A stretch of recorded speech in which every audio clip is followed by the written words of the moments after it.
Welcome back into the Lions 24/7 podcast. I am Tyler Donahue, as always, joined by Lions 24/7 colleagues. In just a moment, we have all hands on deck for this episode as we close out this final week of June, a busy month, and we finish it off in strong fashion. 4 consecutive days at Penn State football facilities last Wednesday through Saturday as the culmination of June camps. There was Lift for Life event in which we got to talk to some Penn State veterans.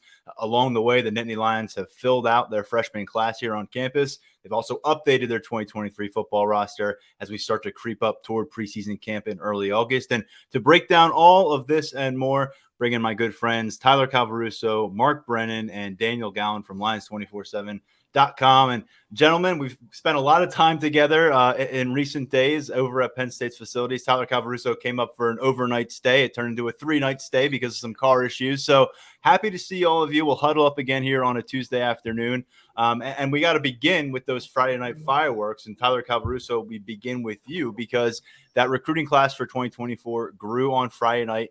Within a minute of each other, Tyler, we saw wide receiver commits Peter Gonzalez, Josiah Brown join the class.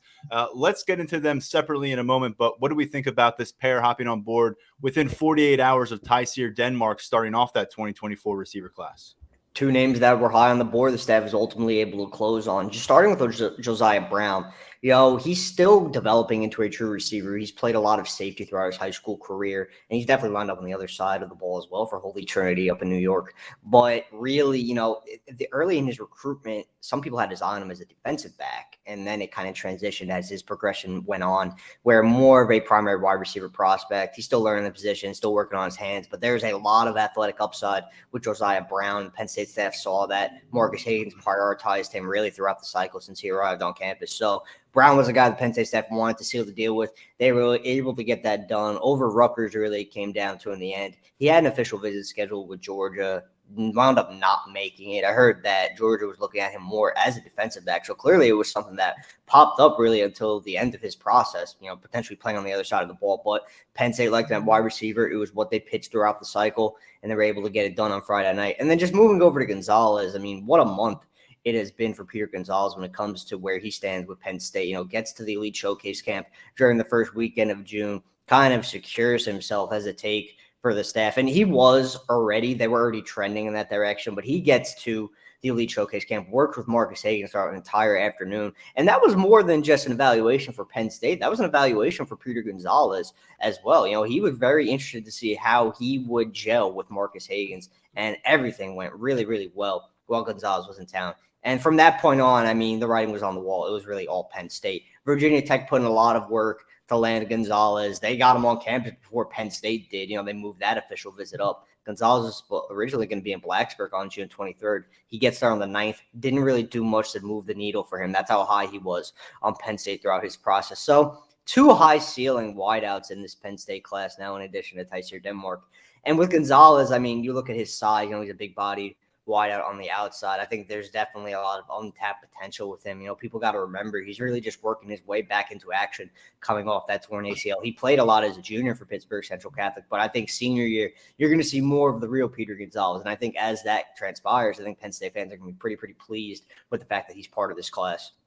Gonzalez right now, number 14 in 24/7 sports rankings for the state of Pennsylvania's 2024 class. But we're going to keep an eye on him because, as you just referenced, he spent his junior season recovering from a torn ACL that he suffered in February of 2022.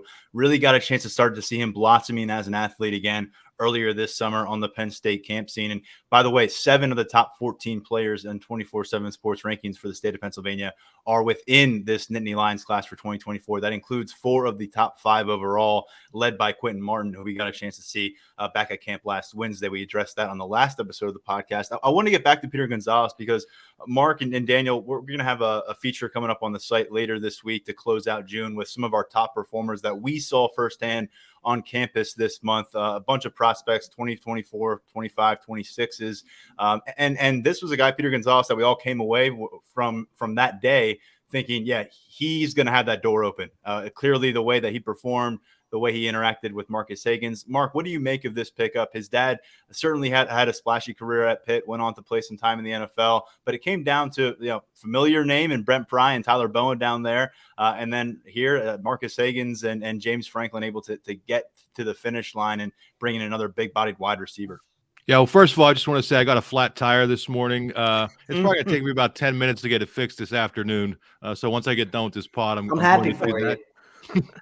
So sorry, Tyler. Tyler C had some flat tire issues over. I guess that's the new. That's going to be the new beer of Lions 247 is going to be flat tire. But no, listen, you look at that kid, and even before you watch him run, and I think he was 4.5, high 4.5s, like 4.6, whatever it was. Just physically, the way he looks, you look at their receiving room now, and they don't have a lot of really, really big receivers. They have a couple, but the fact that you have a guy that I think is 6'2", and you could tell he has room to get even a little bit bigger. With receivers, you don't want to get too big, but I just like the size of them. Doing well in Pittsburgh, obviously having that pipeline to Pittsburgh Central Catholic is big. And listen, when your dad has played in the NFL, that doesn't always project success at the college level. But I think Penn State had a kid whose dad played in the NFL from Pittsburgh not so long ago who actually had turned out well. So I think all those things point to him being a good player. But Tyler hit on a really good point, I think. And I think we have to look at what Marcus Higgins has been able to do as a first-year coach in bringing in this caliber of receivers and getting multiple kids.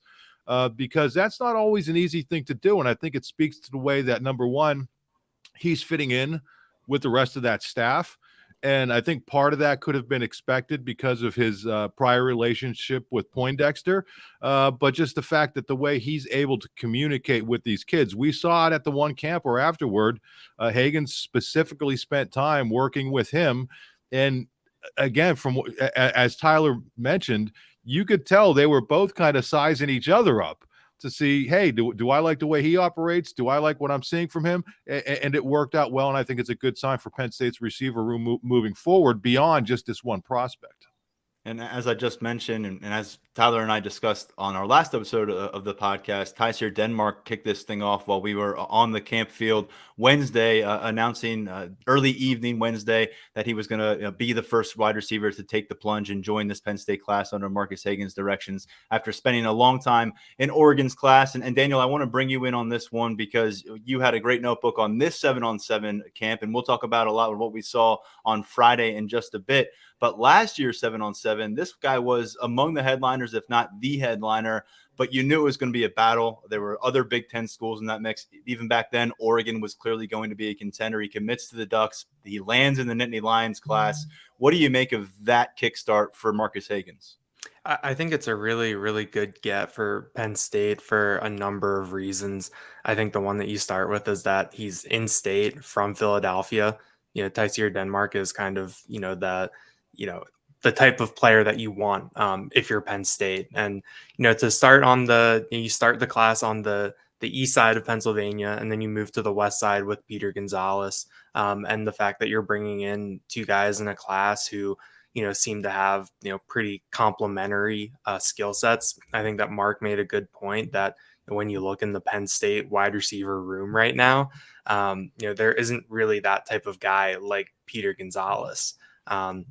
When you go through things, it's, Malik McClain and Malik Mega are, the big, 6'4" guys. And then there's everybody else who, is a little bit on the smaller, a little bit kind of different body types. So, I think to bring in someone like Tysier Denmark, who, helps you in a number of ways. I think that 7-on-7 camp that we saw Denmark at last summer, I think that really sort of, set the standard in what you're looking this year in terms of what I was looking for out of a wide receiver, thinking back to what Denmark did. So I think for Marcus Higgins, I think it's a really good get. I think that it's a good reminder, with Denmark and Gonzalez that, recruiting is a two-way street. Penn State can want these guys, but at the same time, these guys have to want to come to Penn State. And I think that was a big takeaway from, watching Peter Gonzalez work. with Marcus Hagans, beyond just that, Penn State wants him, but he has to be able to trust this position coach. So, I think that Denmark kicking things off on Wednesday was a really good start. And things change really quickly in recruiting. Going from 0 wide receivers to 3 in just a couple of days is good for this class of 2024. And a reminder that this group follows a one-man freshman class, Carmelo Taylor, the small speedster in that 2023 cycle. He's on campus now, but he's alone as a freshman wide receiver on scholarship. A couple transfers came to campus with multiple years of eligibility, 2 of them to be exact, in Dante Cephas and Malik McLean. But you're going to see a much larger wide receiver group forming here, as we already had. And what's next there, Tyler Calvaruso? I mean, we can cross DeRay Hawkins' name off the list. He made it up to campus. We saw him at the Whiteout camp. He was, checking out team facilities. Spent his 48 hours in town. We'll talk about the other guy who was in campus. Hardly Gilmore came to campus as well. So one guy off the list, Gilmore's in play. He's a name that we haven't really discussed until he popped up in town last week. Where are we at wide receiver? Because there's a few other names I know you'd like to get to as well. Yeah, Gilmore was at 2025 up until recently, so he wasn't really overly on our radar until he locked in that Penn State official visit. I've been here in Kentucky for Gilmore really ever since I started doing some digging around on him. I think Penn State did well in the official visit, but Kentucky is the buzz for the school that I keep hearing where his potential landing spot. Florida is involved as well, but I'm not entirely sure if they're pushing hard to land Gilmore at this point as a 2024 prospect. So he's on Penn State's board. The big one is Nick Marsh, who was at Michigan State for his official visit over the weekend. It's been well documented, Marsh's relationship at Michigan State. He was committed to the Spartans for a while. They get him back in East Lansing, and things went really, really well. We haven't heard that he gave the Michigan State coaching staff a verbal or anything like that while he was on campus. So Penn State's still in the race in that regard. But I would say that right now, Marsh is probably trending away from landing with the Nittany Lions. I think that's an accurate assessment of where things are at with him. Now, he announces on July 7th, so there's still some things he's going to have to sort through, and Penn State is still very much under heavy consideration.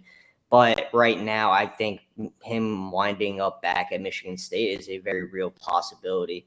Beyond Marsh, Alex Taylor was on campus during the week, midweek official visit, and things went really well with him. I think that's kind of a situation where Penn State definitely helped itself. I'm not sure it's going to be enough for, there's a very North Carolina flavor to Taylor's recruitment as a Greensboro native. I think maybe if Penn State ups the ante and pushes harder, it could really give him something to think about before he announces his decision on July 29th. But definitely some steps in the right direction made with Taylor this weekend and being part of that class. I still think that as long as Robinson is committed to Miami, Penn State has a chance, just because if he were to flip, I think that's it for him. Florida's the other school in the running for Chance Robinson when it comes to a potential flip. But if he decides to move off Miami and go elsewhere, he doesn't strike me as the kind of kid who's going to move off that second commitment. I don't think he would reopen things beyond that. Even if he were to pick Florida and Florida was to endure a rough season, I think he would stick with that based on what I've been hearing. So those are the names right now. The board is definitely shrinking. At the start of this month, it was much bigger. We had a lot more names to talk about. Now we're getting down to the nitty gritty of it. Staff's kind of zoning in on who it really wants and where things are at with its top targets coming out of official visit season. So those are the names to know right now. And we'll see. It's ever evolving still, right? If some of these recruits decide to go elsewhere, Penn State will continue making evaluations, and we could see some new names pop up at some point. So Hawkins to the Gators. You've got Gilmore and Robinson to monitor down in Florida still. You've got Alex Taylor out of North Carolina, keeping tabs on him as well. Brian Doan has a piece on the top 24/7 receiver and Taylor up at Lions 24/7 here on Tuesday. So a lot happening at wide receiver. I do want to get to the 7-on-7 tournament, though, because it was a wide receiver slash athlete, we got to label him, because we're not quite sure what he's going to look like in a few years, who really stole the show from me in prime time of the 7-on-7 tournament, guys.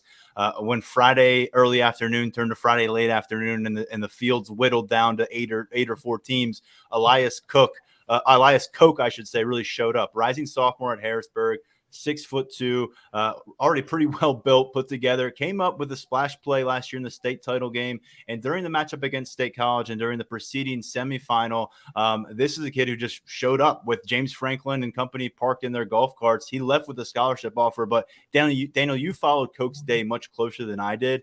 he turned heads as a freshman, and there's a few of those 2026ers we got to get to at Harrisburg during this conversation.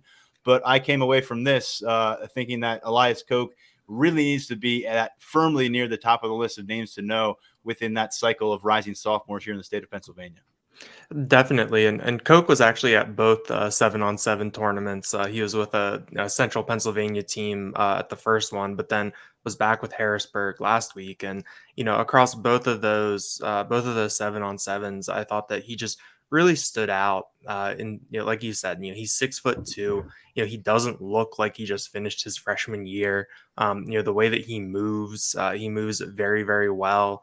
He played both sides of the ball for Harrisburg, lining up at safety on defense, and having that type of athlete at safety, he was very rangy. He was someone on kind of playing center field and could kind of freelance as he pleased. But offensively, I think that's where you really saw him make an impact. During one of the earlier games, he made a catch along the left sideline that it just really impressed me, where he caught a ball, made a leaping catch in stride, did not break stride, didn't have to, really reset his feet, turn his body or anything. I think you have to give some credit to Harrisburg quarterback Sean Lee Jr., the Penn State legacy, for, putting the ball in those spots. But, earlier in the day, Elias Koch, he high pointed a ball over a smaller defender, just really made some splash plays. And then, later in that championship game, made that diving catch along the sideline that got him a handshake from James Franklin, and I think really kind of put the exclamation point on his day. I think that we started hearing about him a little bit last fall. Made those splash plays like you mentioned against St. Joe's Prep in the state championship game. Has a lot of momentum on the recruiting trail this offseason. And he comes from a program that has produced some very, very high level athletes. So he's going to be a fun one to watch over these next couple of years. Whether or not he sticks at wide receiver, given how big he is already and, where he is in terms of growing, we'll see. So I think athlete is a good designation for him, but I think that he has established himself as, a really big name to know in Pennsylvania as we move forward. Yeah, Boston College, Florida State, Iowa State, Maryland, Michigan State, Pittsburgh, Purdue, Syracuse, Rutgers. Those are some of the other Power 5 programs that preceded Penn State in offering the Harrisburg sophomore. And Mark, your daughter, Grace Brennan, who did a fantastic job as always all month long on the camp scene, captured that moment that Daniel was referencing, the diving catch. Now, fortunately, there was no instant replay in this situation. We're not sure if it would have held up under a review, but there was no review. It wasn't a catch. And you were front and center for a lot of that. I'm curious. We were anticipating the offer. I almost felt like if Franklin sends the kid home today without an offer, he might never forget that. And of course, Franklin did give him that opportunity. What did you come away thinking about Koch and really anything else about Harrisburg or what you saw in the late stages of this tournament? Yeah, I mean, he's a football player, So where is he going to be 2 years from now, size-wise? Yeah. I don't know, but he could be 6'6" and whatever. He's got a big frame. I think we have him listed at 6'2", but I think he's taller than that now already. And with these young kids, they could grow at any time. But the thing that struck me, and I think that was the thing that struck Franklin, is that he's just out there making plays. When they needed something late in the game, boom, they throw a deep pass to him. I mean, at one point we were watching a game, and didn't he score all 3 touchdowns for Harrisburg? Yeah. I mean, so he was just getting it done. The other guy that stood out to me, not necessarily from Harrisburg, State College is a running back who's being recruited pretty heavily, Deontay Sheffy, but it's very difficult for running backs to make a big splash in those 7-on-7s. And I thought his teammate, Demir Code, I hope I'm pronouncing it right, 26 receiver, I think he really played extremely well. Maybe not to Koch's level, and he's not quite that size, but he's, again, another guy who I have no idea what he's run. I could probably ask the State High staff because I'm friends with some of those guys. But again, another guy who just looked like a football player. When State High needed a play, they were going to him, and he was making plays all over the place. And I almost felt bad for Sheffy because, again, for a running back in those situations, if you're not a natural receiver in a 7-on-7, I mean, for people who don't realize that there's no running game, it's called a passing camp for a reason. Everybody's passing. but he really stood out to me as well. I thought he had a really nice. I thought between Coke and Code, I thought those were the two best players that I saw toward the end of that tournament. There were some other guys during the tournament whose teams weren't quite as good, but at the end, those are the guys who stood out to me in that Final Four.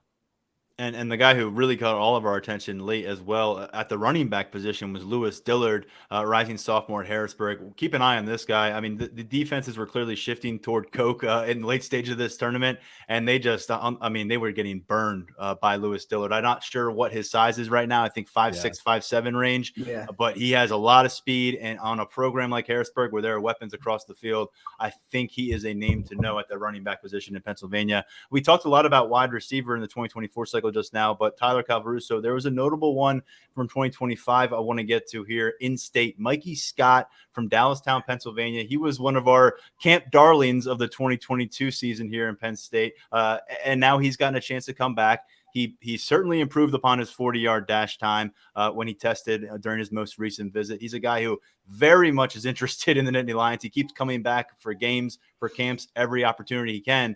Where do they stand? Because it feels like it's been a bit of a flirtation process with the 2025 receiver to this point. Yeah, he's definitely running a lot better than he has in the past. Last summer when he was running the 40 at Penn State, he was in the 4.7 range, which we thought was pretty surprising just based on watching him move during drills and in one-on-ones. He plays a lot faster than that 4.7 number.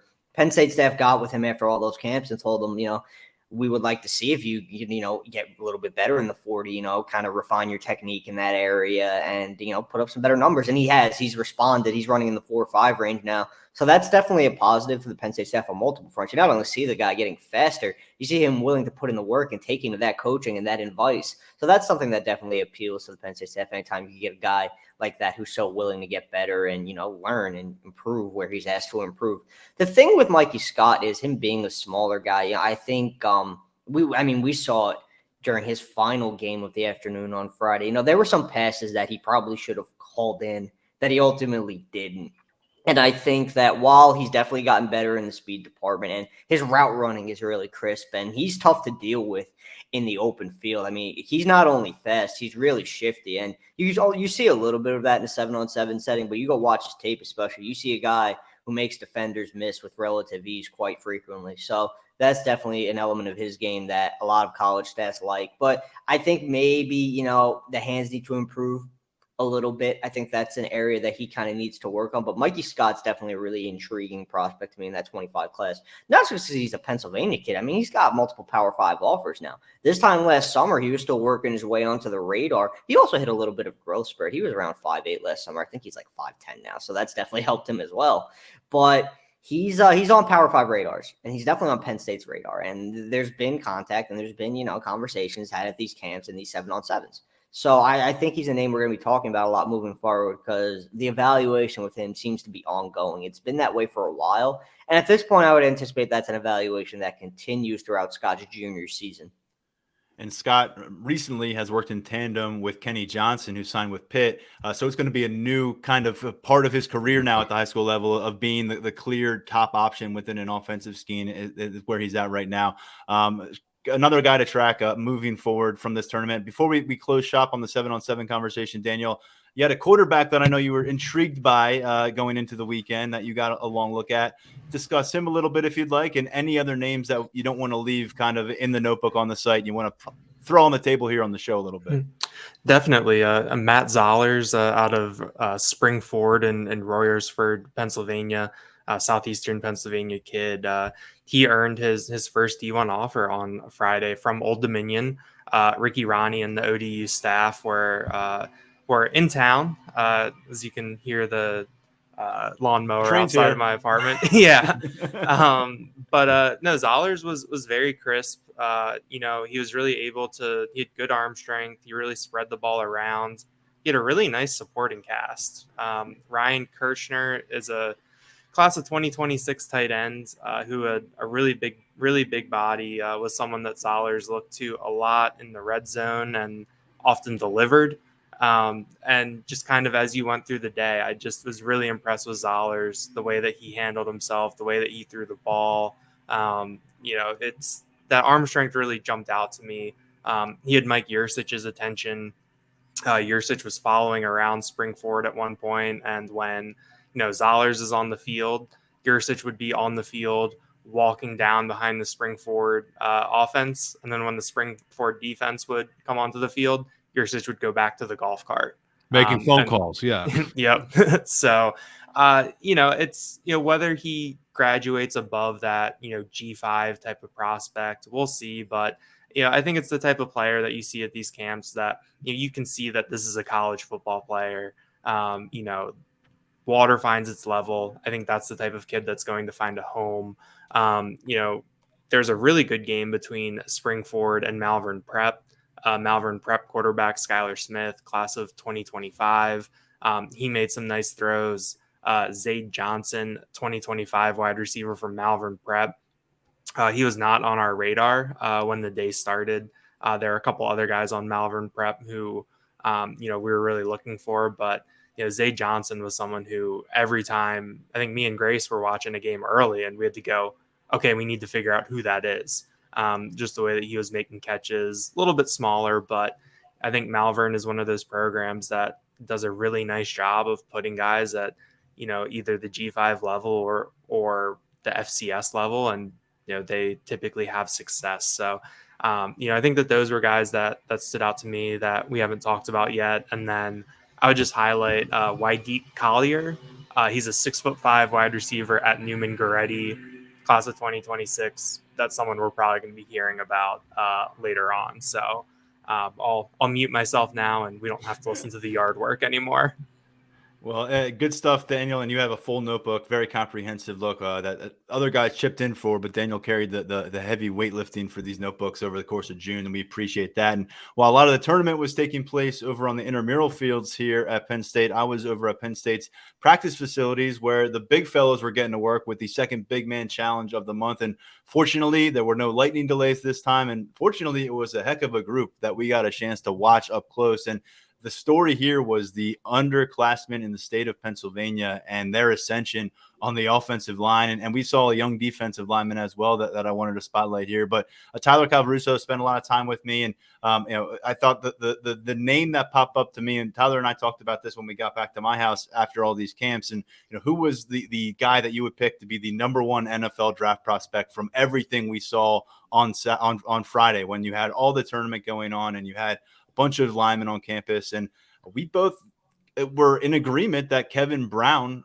Harrisburg rising offensive tackle, a right tackle for them last year as a true freshman when they went to the state championship game. Guy was 240 pounds and is absolutely shredded at this stage of his career. He's the younger, he is the son of a former West Virginia offensive tackle, Tim Brown, who went on to play some professional football. And Tyler, I am convinced based on what we saw with our own eyes, what he did on the field last year as a freshman, and perhaps most importantly, some of the feedback that we both got from Penn State staff members who evaluated Brown on Friday. The sky's the limit for him, and get ready to line up because there's going to be a large crowd of Power 5 suitors for this kid by the time he gets through his sophomore season.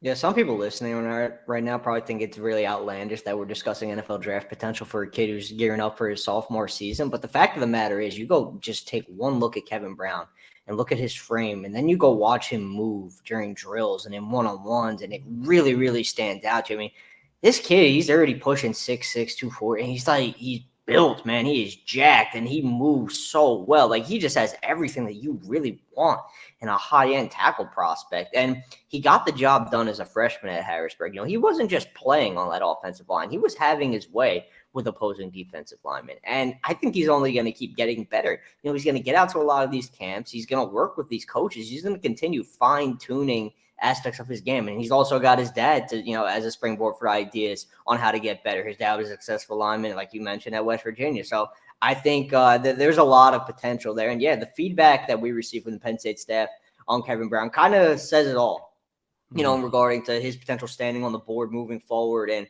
the potential that the staff sees in him. So Kevin Brown's a name we're going to be talking about a lot. And I know we say that about a lot of in-state kids, but we're talking about a prospect who could potentially be Penn State's top tackle target in 26 when it's all said and done. I mean, you watch Brown, it's hard not to, wonder when we rank the 2026 class, where does he check in?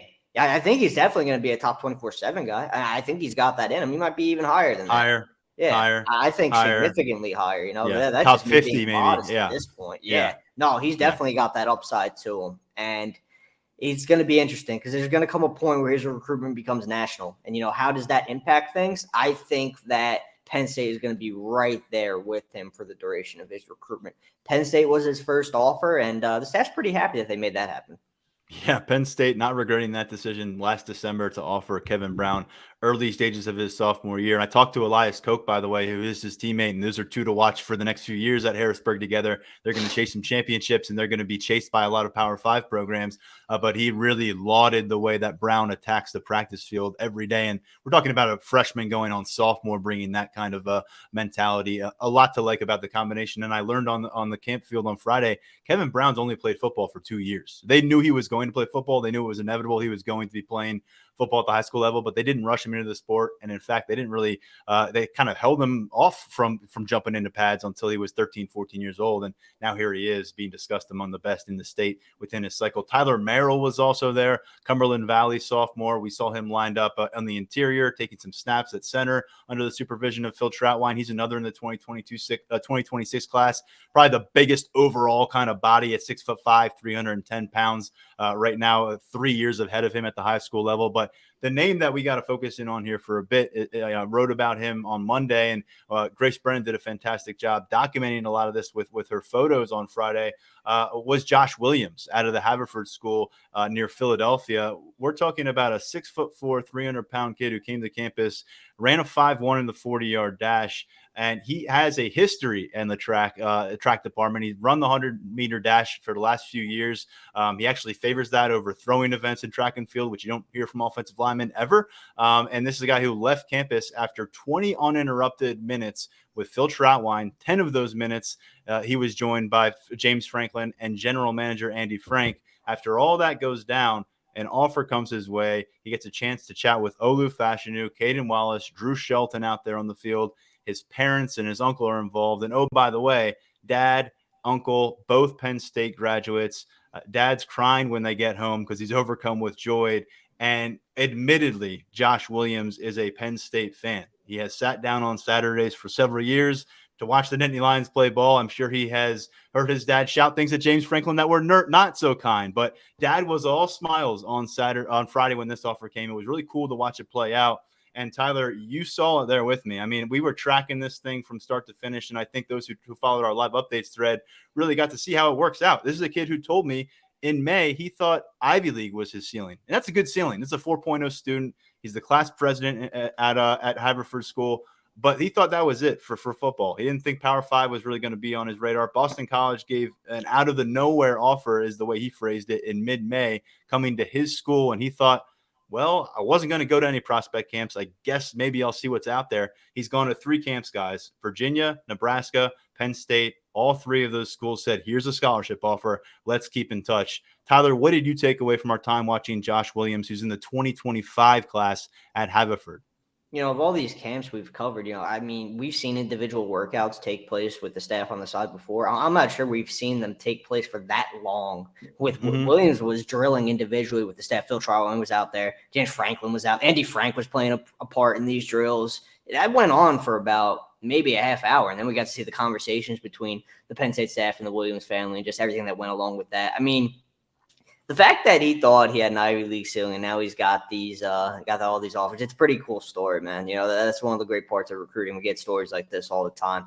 And he's definitely a notch above an Ivy League talent, I can tell you that. I mean, you look at his testing numbers, he's running around 5'1" in the 40 at his size, which is just ridiculous. I mean, he runs the 100-meter and he fares pretty well for a big kid. I think there's a lot of sub 13 seconds. Yeah, we don't talk about sub 13 ridiculous, seconds in the man. 100-meter dash much, but we will here. That's pretty good. Like that's just absurd. And there's a lot. He's still definitely developing as an offensive lineman. I think there's a lot of clay there for any Power 5 coaching staff to work with. But I mean, we'll see if he makes it back to Penn State for another camp. I'm sure he will. We'll see if he makes it to other camps. But this is not going to be the last high-profile offer for Josh Williams. I think a player with that athletic profile who drills as well as he does and has put together, I got the chance to check out some of his film. It's pretty solid, and it's only going to keep getting better as he continues to grow into his body and just continues to grow as an offensive lineman. So Well, he's one of those offers where you keep a really close eye on it now that it's out there, just given all of the background that you laid out regarding the affinity for Penn State and how he grew up in a Penn State household, essentially. These are factors that, if a commitment were to come down the road, we point back at when we're discussing it. But Williams, he's definitely going to go through his process and see what else comes about. But you got to like where Penn State is at early, and it's going to be exciting to see how he continues to develop as a prospect. He referred to it as a tricky dichotomy in terms of having one side of your brain say, oh my gosh, this is the team you grew up loving. Jump at this offer. What are you waiting for? Versus, hey, something's going on here. All of a sudden, it looks like I'm going to be a Power 5 prospect. Maybe I should let this play out a little bit longer. And that's certainly the plan right now as they navigate through the process. But a guy that we're going to be well familiar with, I think, moving forward. He will be back on campus soon. He's not sure if he will be checking out any other campuses, but something tells me that Josh Williams' days of needing to get to campuses to pick up offers might be done. They might be coming his way moving forward. And Mark, kudos to Grace. I know she's not here on the podcast with us, but she was right there by my side while we were documenting all this. And it was cool to work through, her photos afterwards and kind of compare those to what we were documenting. So I thought it was really a good insight for our gallery and just another, example of the value that we get from Grace Brennan at Lions247.com. Well, thanks. And I mean, the other part about this last or whatever it was, that 4-day stretch is having everybody here on staff being available for that was really big in terms of being able to get to everywhere where we needed to be, because that was very complicated. The 7-on-7 is very difficult because a lot of it's at the IM field, a lot of it's on the practice field, and to be able to have enough manpower and young woman power to be able to get eyes everywhere or as many places as we can is very helpful. So appreciate everybody's hard work. I want to dive into the whiteout camp in just a moment, but I do want to finish just with the big man challenge on the defensive side of things. There's another 2026 guy to watch. Familiar school here, Malvern Prep, another in-state player, and Cameron Brickle. The offers are starting to mount up for him. Southern Cal has entered the equation, so has Wisconsin. The Nittany Lions offered during his freshman season. He's 6'1", 290 pounds as a rising sophomore, and he carries that weight really well. When I think 290 pounds at that age, defensive tackle, you're a little bit wary about what that might look like, but he had a really strong get-off off the snap. This is a guy who seemed to really move well when he had to go lateral as well. He wasn't just relying on brute force. And I can tell you in this circumstance, in this setting, one-on-one against most of those linemen, he could have relied on his strength and won 95% of those matchups. But it was nice to see him show off a little bit in the tool bag. He got some extra attention from Deion Barnes. And I just wanted to make sure we spotlighted that because we're going to get into some skill guys soon with the whiteout camp. But Tyler, in the trenches, that 2026 class, it's a good time to be the Nittany Lions when you've got these guys in your neighborhood and you've got the offers out already. Now you try to build up that foundation. And like a guy we saw, Alexander Haskell, who came in from St. Joe's Prep, a very impressive 2026 defensive lineman who was on campus Saturday. There's a lot of names across the state right now.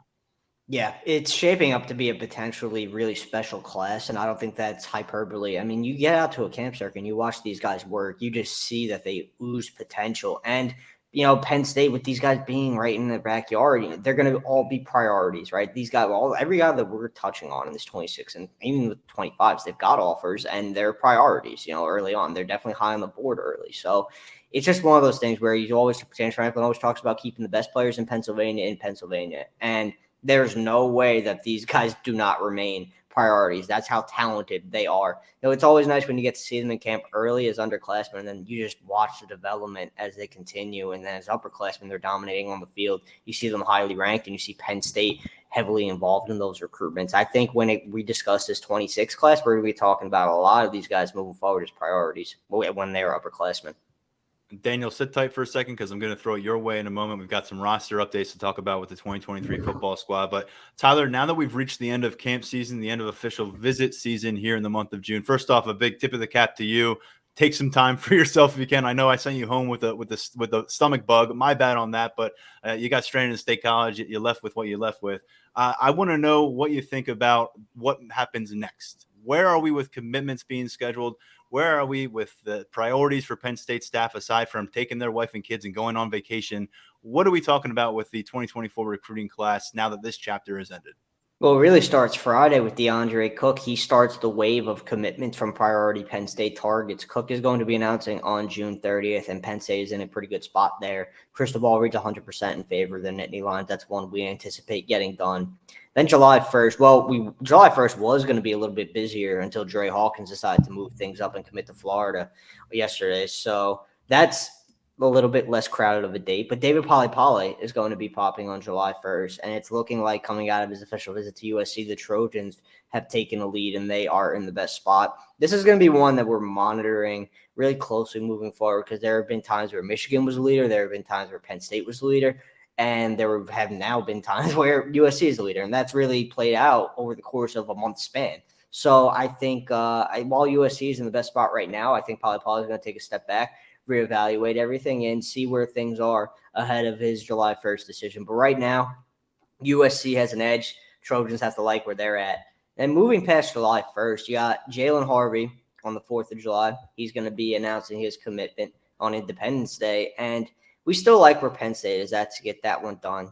This has been a busy month for Harvey, from going from telling the Penn State staff he was done on the visit front to deciding to not be done on the visit front, get to Florida, get to USC, get to Maryland, take those final 3 visits of the month before coming to a decision. I think that was something that was maybe unexpected coming out of his Penn State official visit, but it happened. And the Nittany Lions are still in a good spot. I think State College is a place Jalen Harvey is very interested in being to play at the next level. But we're going to have to see leading up to that July 4th decision. Marsh, we touched on him before. He's going on July 7th. I think Michigan State's back out in front at this point. Pittsburgh definitely involved in that race as a wild card as well. And then on July 8th, Malachi Williams, the in-state 4-star edge rusher from Monsignor Bonner.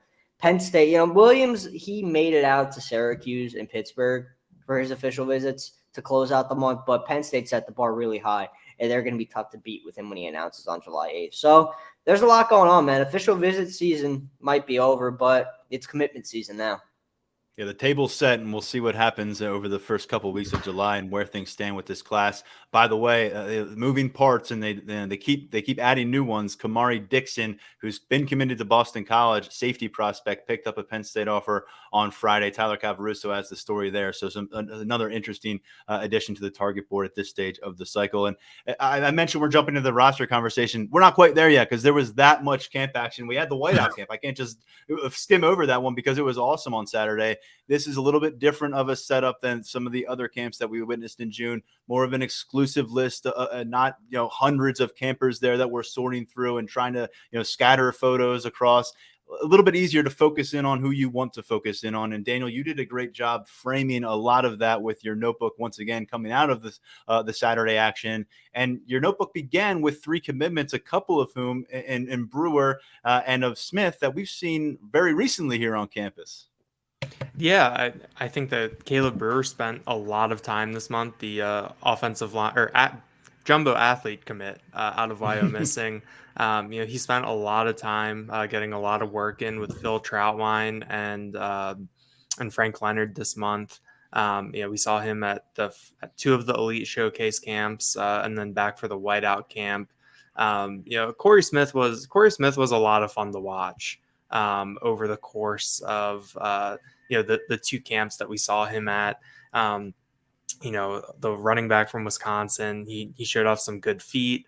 It was fun to watch him line up at wide receiver sometimes during one-on-ones, get active in 7-on-7.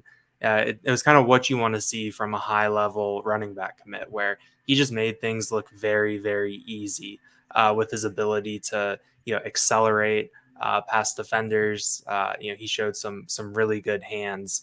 I think it was nice to see those guys get to work, to get extended looks at them. And I think that that's something that we're definitely going to, take into this off season. I think Brewer remains a really interesting prospect in terms of, where Penn State sees him.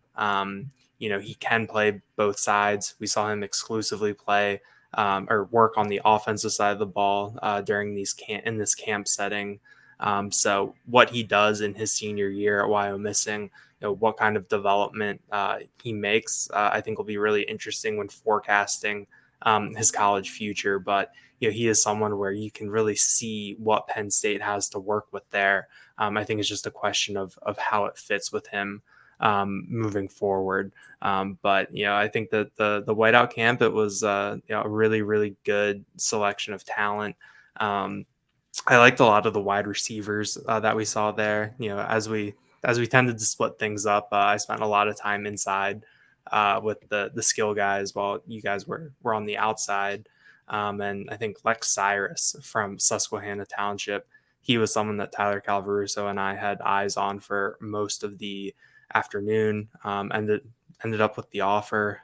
Just kind of made things look really, really easy in term at that wide receiver position on a day where the quarterback play, I think there's some interesting quarterbacks there, including Matt Zollers again, but on the whole, there wasn't an Ethan Grunkemeyer type back there. So to see these wide receivers kind of make things work in that kind of scenario, I think was good to see. But it was a really, really nice collection of talent.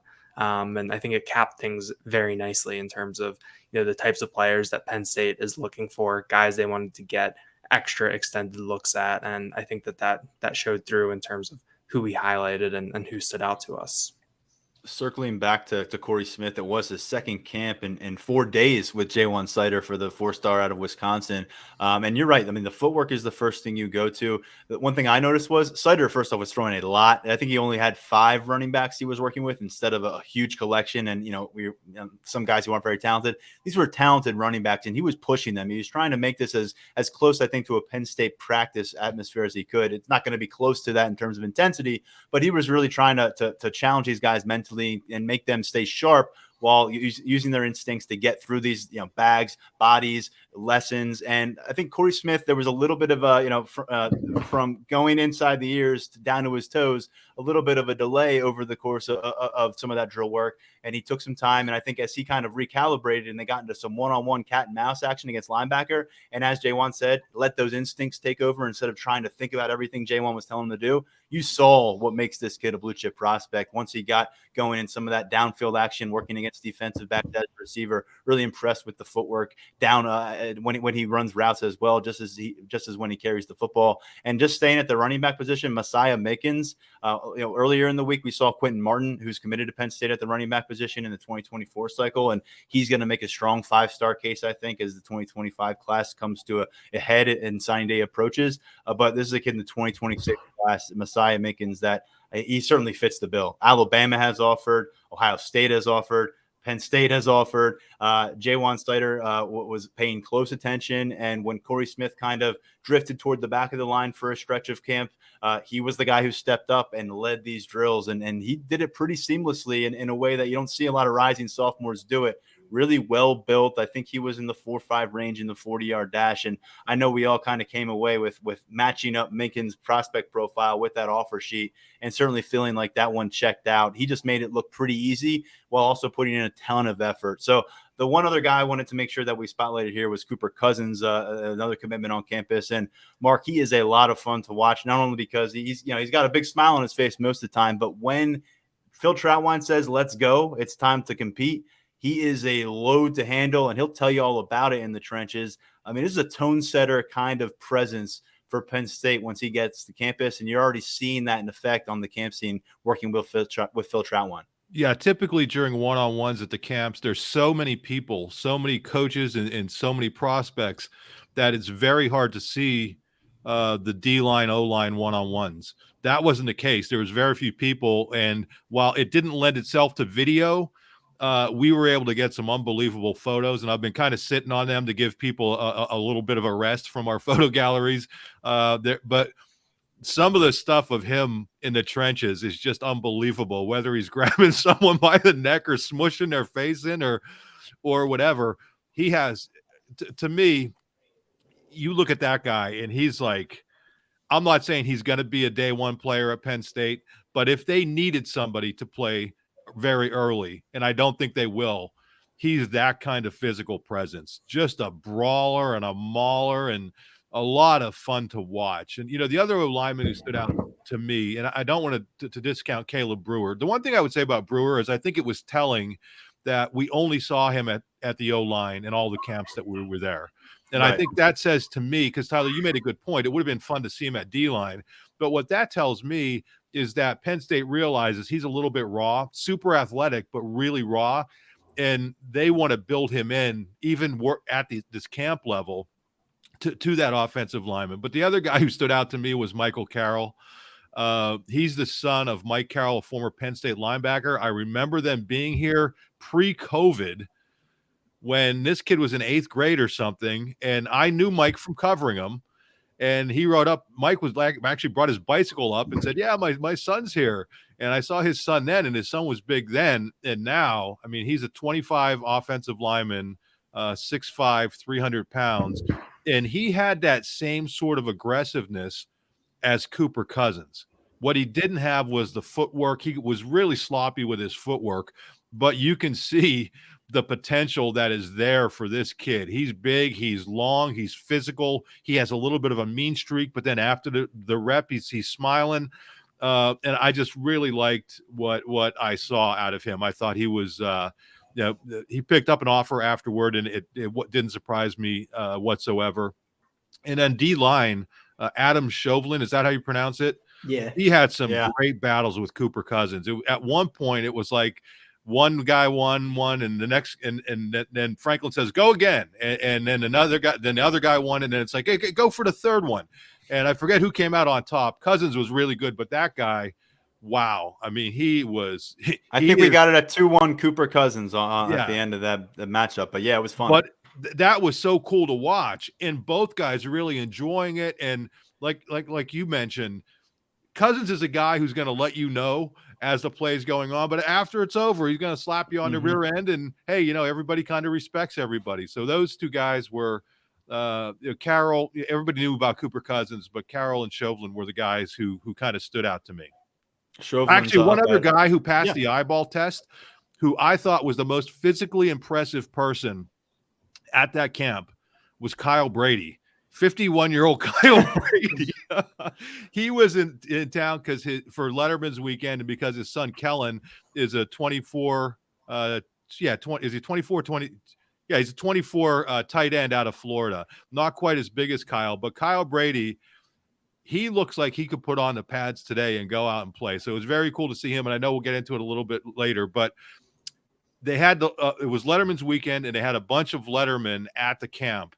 And that was just really cool to see, from O.J. McDuffie to LeVar Arrington, obviously, Kim Herring. Just very neat to see that those guys come and be a part of it. Mike Carroll, the Michael Carroll's dad. So it was fun to see all those guys be a part of it. But Kyle Brady, I'm just telling you, people, if you were to see him, you could think he could go out and play in the NFL today. Yeah, I will co-sign that for sure. And I accidentally credited that Whiteout Camp notebook to Daniel because he did so many in June, but you were the man who wrote it, Tyler Calvaruso. So I apologize for not giving a proper due there. But I know that you actually spoke with Carroll coming right off of the high of the offer and of the opportunity to camp. And then, so, what do you hear from Carroll, the legacy offer? And then Jadon Blair was another player that you caught up right in the aftermath of camp. Who is offered, 4-star prospect, a safety out of Winston-Salem, North Carolina. He got to work in close proximity to Anthony Poindexter for the afternoon. And if there's any other prospects you want to throw out there before we shift the conversation to the current Penn State roster, go for it. Oh, no, I mean, just with Blair, he told me pretty much that Penn State was one of the only places that he wanted to camp this summer. He's kind of, this was about him and his family getting up to Penn State, seeing what the coaching staff is like, how they work with players, how they interact. And they were really, really pleased with what they took away from Jadon's Whiteout Camp experience. And I definitely think that he is in the mold of Anthony Poindexter's safeties and what he likes out of his players at the position. He's long, he's physical. There's a lot. I mean, I think he's one of those guys, you get him in a college strength and conditioning program, and he's got the chance to be special. Because, I mean, you see the length on him, and you see the ball skills that he has and the way he moves. He's very fluid, flips his hips well, not stiff at all, which, for a player who's already 6'4", he's still learning body control, but he's not stiff. He's already pretty much ahead of the curve in that regard. So that's a plus for him as a prospect. He might be back for Lash Bash in July. We're going to have to see what his plan is there because he has invitations to go elsewhere. But Blair is high on Penn State early in his process. I think he's going to remain high on Penn State early in his process as long as the staff stays on him. And there were so many just high quality recruits who made it to that whiteout camp. It was really, really impressive. It was one that we had circled on our calendar for a while, given its exclusivity. And, just being able to see so many high level recruits in one location, we got that. Rowan Byrne was a 3-star tackle or actually we don't have him ranked yet, but he's trending towards being one of those high 3-star, low 4-star guys from New York. He made the trip to campus, drilled really well, tested well. He had a good afternoon working with Phil Charway. I'm going to have up something with him up on the site relatively soon. He really loved his experience, and he's looking forward to getting back. So really, all these names that we've covered so far today on this episode, I mean, it's just the tip of the iceberg, man. There was a girth of talent in town, and we could dedicate multiple episodes to it, to be honest. But all these guys that we're mentioning today, we're going to be mentioning them moving forward because they've got offers and they're going to be priorities. And we'll say it again, Alexander Haskell, 2026 defensive lineman out of Philadelphia, St. Joe's Prep. Yeah, the word's out on him. He's going to be a player. No, he picked up his offer at an earlier June camp. He was impressive. And just going back to Mickens, I don't even think I referenced where he is from. He's a guy who actually plays for a former Nittany Lion, just to keep that in mind, in Jordan Hill. So just, the tie there with Trinity in Camp Hill, Pennsylvania, for a young player who came on strong as a freshman and has everybody chasing him now in the Power 5 level, it seems like. And Mike Mottie's an assistant there. Oh, that's right. So a major Penn State presence. And I'll tell you what, Messiah Mickens, there's a lot of names, but he may have been the most impressive athlete, prospect, whatever you want to call it, participant at the camp, regardless of position that I personally saw. And he's only going to be a sophomore there at Trinity in 2023. Daniel, as I promised a while ago, let's dive into the updated 2023 Penn State roster. We had a chance to see that roster in person on Thursday in Haluba Hall, which was the Lift for Life event. Appreciate them for opening the doors for us. That bunch of photo up there. There was alumni presence. There was the freshman presence. We'll talk about some takeaways, but just talking numbers here, you had a nice detailed breakdown, position by position, working your way through guys who went through some body transformations since we last saw a roster update from Penn State. Kind of work our way through that, and who our listeners need to know is on the kind of trending in a different direction than maybe last time they had eyes on them.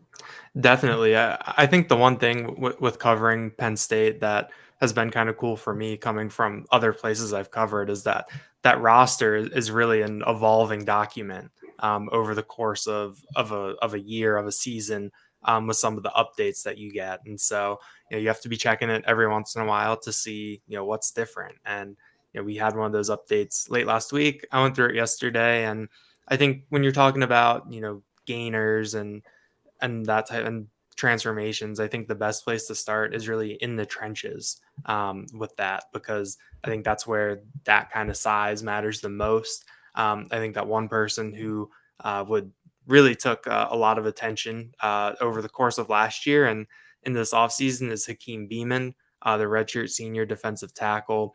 He was listed at 256 pounds last year. And, I think looked 256 for most of the year. He's up to 284 on the latest update. We saw him walking around at Lift for Life on Thursday, and he did look a little bit bigger to me. It can be hard sometimes to quantify that, but I think that looking at him, I thought, okay, he's someone that, James Franklin has talked about wanting his guys to get bigger. Hakeem Beamon is someone who it appears, that message has stuck with. And also at defensive tackle, Jordan Vandenberg up to 301. He was previously listed at 286. He's someone that really has a great reputation for what he's able to do in the weight room in terms of the numbers that he puts up there. I think he's also well regarded for his athleticism. And, he's someone who had a very, kind of weird first year and 2 years of his college career where he was at the JUCO level and then suddenly all of a sudden was on Penn State's roster, playing in the Big Ten. He has a lot of eligibility left. So, when you talk about how that interior of the defensive line stacks up, I think we talked about it a couple weeks ago where he's someone who can be kind of an X factor in terms of, tipping the scales on, how this group performs if he does take these steps forward. And then Alonzo Ford, the transfer from Old Dominion, he was listed at 272 last year. He's listed at 287 now. Chuck Losey talked about it earlier this month about how they kind of view him a little bit more as a developmental prospect. He has 3 years left to play too. He'll be a true junior this year. And given what Penn State has on the interior, I think that they can kind of wait and see how they want to use him, how exactly this shakes out for him for forward on the interior. So I think on the defensive side of the ball, those are the names that stuck out. Zane Durant's up to 280. Caleb Artis is up to 320. Ty Blanding, the freshman, is at 276. Those are kind of guys that you're going to want to watch. Devon Elise, Keziah Izzard in the same range that they were last year. And then quickly flipping over to the offensive side of the ball, I think the big gainer that really popped out there is Caden Wallace, who was listed at 341 pounds. He was listed at 301 pounds over the course of last season. I think that that'll be interesting to see, whether that sticks in the latest update. I think that we saw it with, the latest update. There were a couple of these linemen, went up. Olu Fashanu was at 308 last year. He was at 323 at an earlier update, and now he's down to 319. So, what guys are listed at now might not be what they're going to be taking the field at against West Virginia. But Wallace definitely popped out there to me. And then the freshmen, Alex Birchmeyer is up to 301 pounds. Anthony Donko is up to 335. And then Javen Williams holding steady at 313. I think to have those guys, bulked up and at that size already, they might not necessarily need to contribute right away. But I think that if they need to be called upon, I think that they will be ready. When Penn State brought in Drew Shelton last year, he was someone that, they really did transform his body. I think that he was down to 276 pounds at one point during the offseason. They built him up to 308 at this point, but to have these freshmen, this group of guys already, at that kind of size, already going through the program after enrolling early, I think it'll be really interesting to see how that plays out in the trenches. But, there's a lot of names on there. I listed every single person on the roster. And a lot of work. It was a nice little refresher to see the names again and really remember some of the guys on the team. But you can go read that. I don't know if there's anything else that stood out to you guys, but I figured I would start in the trenches since that James Franklin has made that a little bit of a topic of conversation. I just have a few things here, and you mentioned the freshmen. I do want to get some thoughts from Tyler Calvaruso before we close the book on the roster conversation in a second. But Donka stood out to me among those freshmen, just in terms of a guy who has really grown up in a hurry. He's at 335 now, and he's angular. Like he's the way he's built at 335. There doesn't look like to be much sloppiness to it. Which, if you think 335 for a freshman, you may be thinking a different kind of form of physique than what Anthony Donka is carrying around right now. And if you want to look at that quarterback room, one of these things is not like the others. Bo Pribula weighs 206 pounds. Jackson Smolik weighs 205 pounds.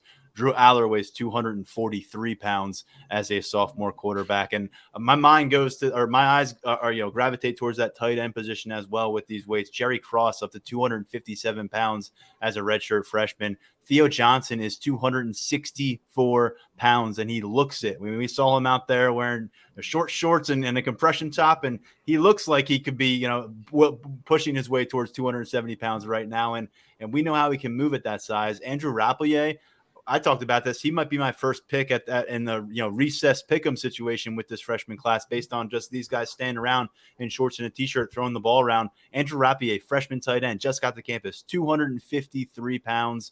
And then you've got Tyler Warren, 259. So Joey Schlafer, 230. He looks like he's about 205 because of the group that he's standing among. And Mark, look, it was a great event there. Live for Life, obviously, what happens there and where the money goes and what it's benefited now for 20 years goes far beyond the football stuff. But what we're looking at from our perspective is very much about what these 2023 Nittany Lions are going to do. Every time we get into those facilities, we're trying to learn a little bit more about them. What did you learn on Thursday?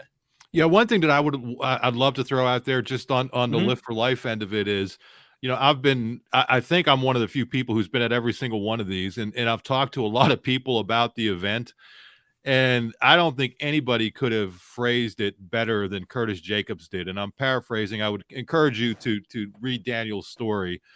But he basically what he said is, in an era where a lot of athletes are like me, I got to get NIL, I got to do this, I got to do this. It's good to take a step back and do something that's going to raise money for other people. And what Lift for Life raises money for is the fight against rare diseases via Penn State's chapter of Uplifting Athletes. So Curtis Jacobs is just a super smart dude, and for him to phrase it, to kind of put it that way, is just something else. But from a pure football perspective, it just amazes me every year. It's getting more and more that you see these true freshmen coming in and just looking like they've already been in a college weight room. I mean, Joseph Mopoye, how do you pronounce that? Mopoye, yeah, you're right there. And he looks like he's about 25 visiting from an NFL team, doesn't he?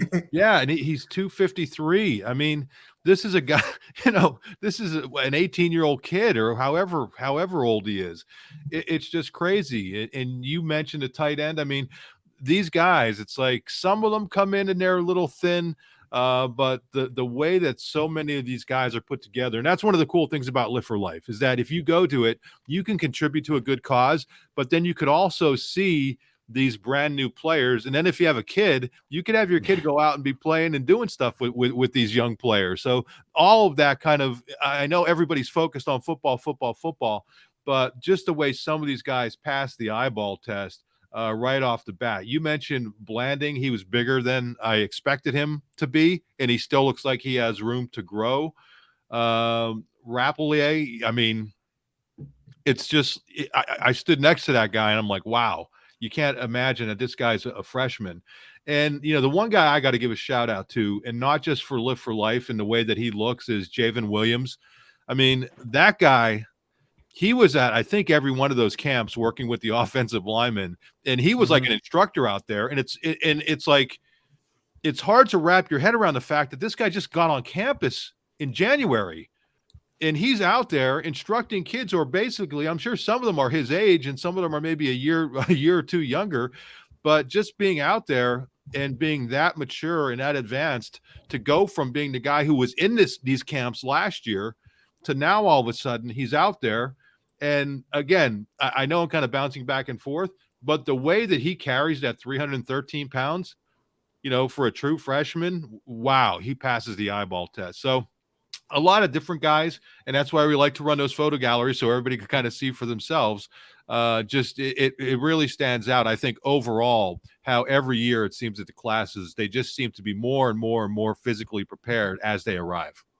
And as we've been referencing a lot, Dakari Nelson, the safety, 217 pounds, 6'4", whatever, 6'3". We've seen him at every single event, it seems, and you just forget that he just showed up in May. And someone who just did show up is Chimdi Ono, 275 pounds. He completes this freshman class. It's always good to have everybody in the nest this time of year. You're not getting into late July, wondering if someone's going to get to campus for the first practice or the first game. They're here. That's a great thing. Sometimes that doesn't work out so well when they don't arrive until the 3 days before camp starts, right? Precisely. And Tyler Calvaruso, we'll work on this quickly because we're down to about 10 minutes, and I do want to jump to some basketball conversation with the NBA draft results and with the commitment for Penn State. But Chimdi, up to 275 right now. First off, that's a great thing. Remember, he's a build-up kind of prospect, a late bloomer, committed to Old Dominion as a senior, ended up in the top 24/7. What do we make of his prospect profile as he gets to campus here, Tyler? And what's kind of the final bow now that the freshman class has assembled in Happy Valley? And you pointed it out to me, Ty, he's really put together. He's definitely, his upper body, everything's a lot more clean, than maybe we were anticipating. The mass is there, and he's looking good, man. He's looking good now that he's on campus, and it's going to be interesting to see what he can accomplish in the weight room. We've touched on this with Ono. He's really a guy that you stash him away for a little bit, you let him develop. He's going to be a redshirt guy this year, I would assume. And, we revisit this in a year or two from now, and I think he's got big time potential in that regard. You see the measurables, you see the athleticism that he's showcased throughout his high school career in Dundalk. I think, once he accomplishes what he needs to accomplish in the shadows on the development front, I think you're looking at a potential starter in the Big Ten. I think he does have that in him. Does he have hurdles to clear on the development front? Yes. Does he have objectives that he's going to have to meet? Yes. But if he gets there, you're looking at a potential big-time player. I think he's definitely got that. in him. And that's the reason why he was such a riser late in the cycle in the rankings. I mean, closing as the top 24/7, he was committed to Old Dominion, and then he closes in the top 24/7. It's not something that happens often. So clearly the potential's there. Now it's about him putting it together. Yeah, and he comes to campus. He'll be working at tackle. Javen Williams is working at tackle. He's working his way towards maybe being the fourth tackle for this team and being game ready. And Alex Birchmeyer, who saw a lot of action at tackle during the spring, now going to be more of a focus on the interior as they load up Ono on the perimeter. And then, of course, Anthony Donka, who I just mentioned, playing at guard. And those are just the four freshmen. And the unbelievable thing, if you want to check in on the health status of this offensive line room, we're not talking about any of those guys being primary factors for this Penn State offense in 2023. A lot of these dudes get to campus for different Penn State squads, different years. They got to play, and they got to play a bunch right away. So different reality right now for Phil Troutwine's group.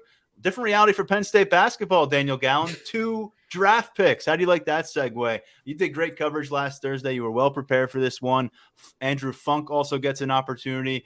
Give us the summary of draft night and the ramifications for Penn State basketball, because this is the kind of evening that we'll see if it has, any kind of domino effect moving forward. But I think it really showcases how special that tournament run that we just saw was. Yeah, that's exactly right. I think that this really kind of was a nice coda to the season that Penn State just had, in terms of Coda. three of those 5 key seniors getting opportunities in the NBA. Jalen Pickett is the first one off the board at number 32 overall to the reigning champs, the Denver Nuggets. He was picked by Calvin Booth, the former Penn State great that Mark wrote about earlier this month before the Nuggets won the title. And then, a couple picks later, Seth Lundy goes to the Atlanta Hawks at number 46 overall. And then on Friday, we find out that Andrew Funk is continuing that little Penn State Denver Nuggets pipeline by he's going to be playing with Denver in Summer League in Vegas next month. And I believe one of the first or second games for the Nuggets will be against the Hawks. So, I think Penn State basketball fans don't normally have a lot of reasons to watch Summer League or, basketball at this time of year. That's going to change a little bit next month. But, I think that it is a really, really good showing for Penn State. I saw a graphic that, they're one of, I forget if it was 10 or 12 teams to have multiple players taken in the draft. Obviously, you were only dealing with 58 picks. It's a little bit of a different animal. But I think that both teams or both players also landed in really good spots too. I was reading some reviews about Pickett, and they said that he was kind of a weird player to forecast because he has a different style of play. He's not necessarily a top end athlete or a top end shooter. And he landed in one of the places where I think a lot of analysts think that he can really thrive, because Nuggets are already used to playing with a little bit of an unorthodox playmaker when you talk about Nikola Jokic. And I watched his intro press conference, and Calvin Booth talked about how with all 3 of the players that the Nuggets picked, they were looking for different archetypes that they didn't have on the roster already. So this is a franchise that saw Pickett, envisions a way that he can really work in their offense, and then went and got him a lot earlier than I think a lot of people were expecting them to, even myself included. And as for Seth Lundy, I think he's going to have a lot of opportunities to shoot the ball. I think that's what his role is going to be in the NBA. He showed that he can do that at a good level last year. Putting guys around the playmaker like Trae Young. That's also a franchise that has made a couple moves. That's going to have to make a couple moves to cut some costs and get salary cap compliant. And as young cheap talent as a second round pick, I think that might help open a little bit of a path for Lundy to get onto the court more and be able to get opportunities. So I think a really, really cool night for Penn State. I think that both of those guys, Pickett came here from Siena, was only here for 2 years, but leaves as a program great, second team All-American. Lundy was someone who came in with some hype as kind of the next guy out of Roman Catholic. Showed a lot of promise when he was in high school. It took a little bit for it to click with him, but when it did click, I think we saw a really, really good, consistent player, who did a lot for Penn State, especially when you factor in that he stayed when he didn't have to, after the coaching change a couple of years ago. So, really cool capper to this season. What this means for Penn State basketball moving forward, we'll see. But, I think that over, it's June now, the NCAA tournament run was a little bit more than, 3 months ago at this point. I think that this is kind of the most that Penn State basketball has really been, out there in the headlines, out front in a long time. And, I think it's very, very cool for the program and for these players. Mark, just quickly here, because I do want to get a little bit of attention on the commitment for Penn State basketball before we all say goodbye. Just kind of your reaction to how things shook out for this trio of former Nittany Lions who covered their entire career here at Penn State, and obviously very cool to see the defending champions load up on some Nittany Lions like this. Yeah, well, I think I'd rather give a greater context of this whole thing. I mean, if you think about it, you had Calvin Booth drafted in 1999, kind of, interesting that he plays a part in this. And then you had Tony Carr, I think it was 17 or 18, whatever year 18. That was. Yeah. And I mean, so that was it. You had Tony Carr is it this century. And now you have two guys go in an hour of each other. I think that speaks to the job that Micah Shrewsbury was able to do.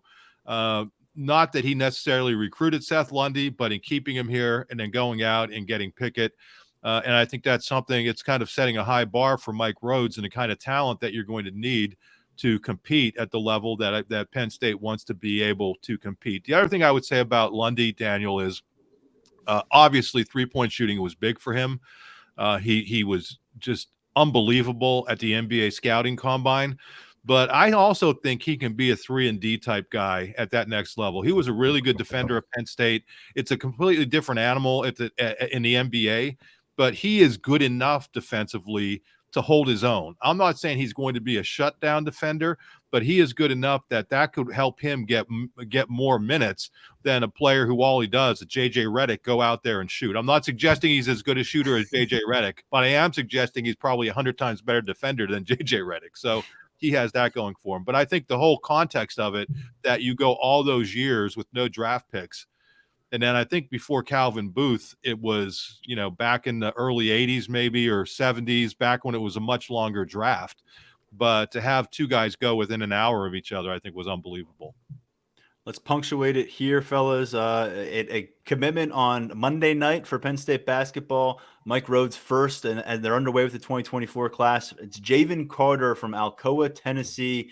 He's a guard. And Daniel Gallen, you had the late night story up. I got to read it early morning. But what is Penn State beginning off the 2024 class? It's been dominated by transfer pickups, everything personnel related. They have the one international pickup late for the 2023 class, but it's our first chance to see them tap into an American high school and grab a guard. Yeah, I think some of the context for what Penn State is going to be working with this class of 2024, they're guaranteed to have 3 open spots on the roster next year with guys with expiring eligibility. Then you have 2 true seniors who are going to have to make a decision about whether or not to use their COVID years. So, before you even factor in the transfer portal, which we probably will at some point, you're working with 3 to 5 open slots. So Javen Carter is the first one that you pencil in for the 2024-2025 season. He's a 6'2" guard from Tennessee, 2-time All-State selection at his level, Class 2A. He led Alcoa to the Class 2A state championship last year, scored a game-winning basket with 2 seconds left. I watched that highlight a couple times last night, and just kind of a really nice, classic game-winning play of a guy taking the ball the length of the court all by himself, and then making the decision to go score.